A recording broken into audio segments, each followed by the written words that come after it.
বলে তুইও গিলি চলে। আচ্ছা এই কাট শালা হাসাই দেছে। অ্যাকশন। মায়াই তাবিজ বুকে বেন্দা বেন্দা গিয়ে ভালোবাসার আগুন বুকে কান্দি সারান। রাতের পরে রাত কেটে যাই কাটে কত ভোর, কাটে না তোর ঘুম।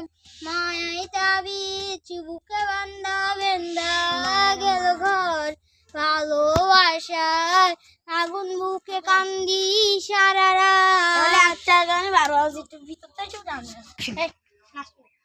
বন্ধু চলে এসেছে রমজান মাস, শুকরিয়া আদায়ের মাস, গুনাহ মাফ করার মাস। বন্ধু এই রোজা কথা আমাদের সবাইকে রাখতে হবে। আপনাদের দাওয়াতটা একটু শেয়ারই আমার বাড়িতে, সবাই যদি আসতে চান খুবই ভালোভাবে আসেন। আমার বাড়ির রাস্তা খোলা আছে।